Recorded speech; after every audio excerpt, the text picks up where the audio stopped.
So now we're going to solve question 37 and 38 for the SAT number 9. This is the April 2017 released QAS test. And let's jump in. So 37 says, based on passage 2, which statement best reflects Pendleton's view of the Articles of Confederation? And because this is a paired question, meaning that we have 37 and 38, where 38 is going to give us the evidence for 37, what we actually should start with, once we've read the question for 37, is jump into the answer choices for 38.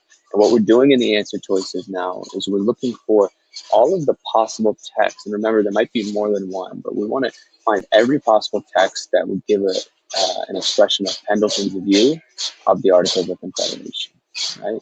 And we want to be a little liberal, a little general, right, to make sure we're not eliminating a good answer choice. But we will eliminate any of them that just don't give a view that he expresses. So let's jump into these questions here. 47 through 51. 47 to 51 says, Mr. Chairman, my worthy friend, Mr. Henry, has expressed great uneasiness in his mind, informed us that a great many of our citizens are also extremely uneasy at the proposal of changing our government. Now, this is not a great answer choice for our question because it doesn't give a reflection of Pendleton's view. All he's doing is sort of describing that Henry, the other author for passage 1, is uneasy about the change that's happening at the convention. So this is not a good answer choice, not going to be A. B says 58 through 60. Let's check it out.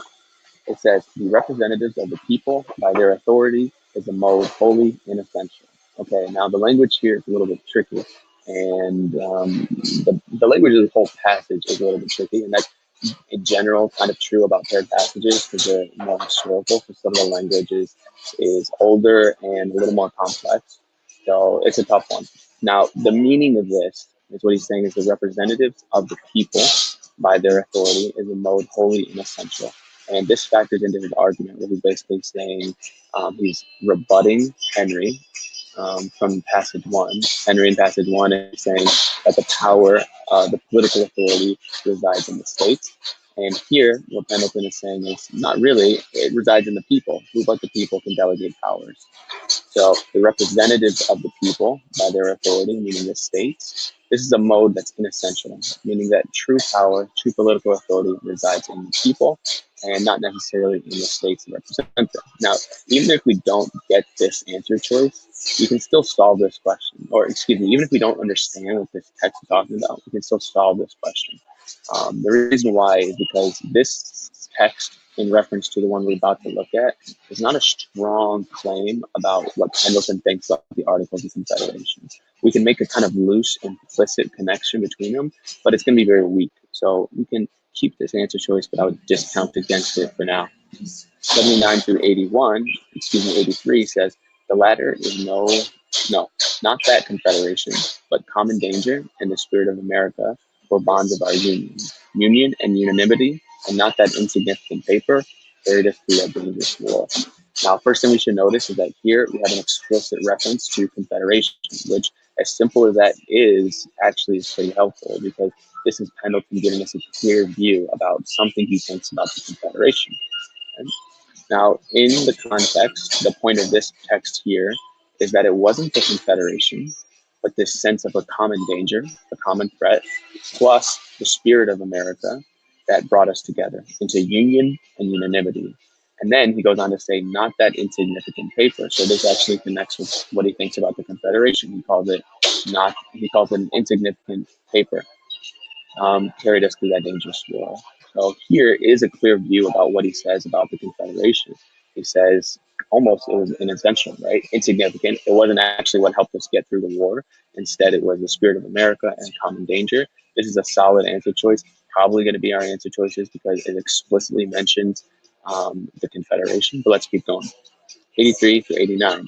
United we stand, divided we fall, echoed and re-echoed to America, from Congress to the drunken carpenter, was effectual and procured to the end of our wishes, but now forgotten by gentlemen, if such there be, we're inclined to let go their stronghold to catch its feathers. Such all substituted projects may prove.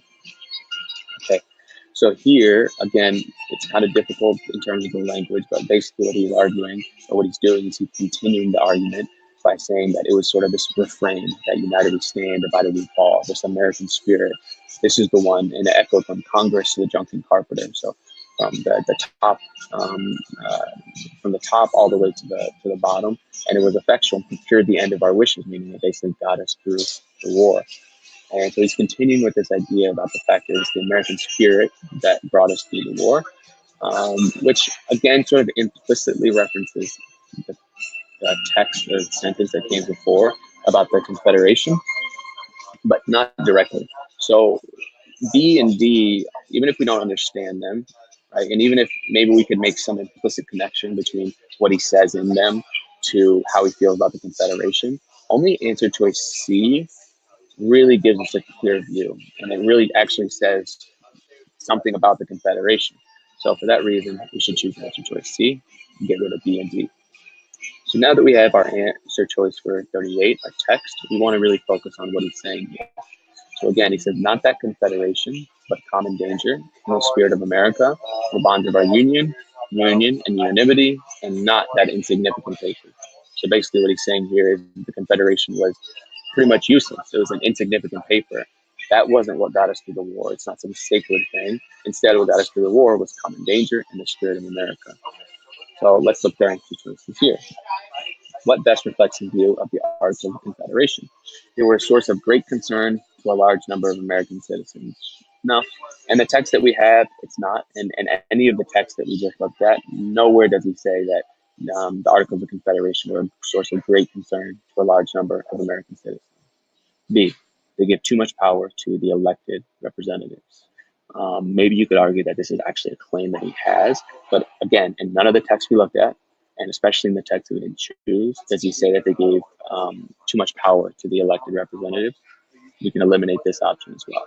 And there's actually a good reason why it helps to go through the answer choices for the second part of a paired question, because once we identify the text, we can come a little more focused on that text and not get distracted. So even an answer choice like B, which maybe is plausible given what we know about Pendleton's argument, it's not plausible anymore because it just doesn't match any of the text we have. It's a more streamlined approach. So C, they serve to unite the country in ways that were unprecedented.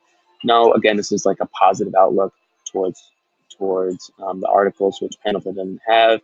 And moreover, none of the text, especially the text we chose, mentions it. We can eliminate it. D, they had little to do with America's having prevailed in its most recent conflict. Matches our text perfectly because he says the Confederation was an insignificant paper, and it was the spirit of America that brought us through the war, not the Confederation. So we choose D and C, and that's it.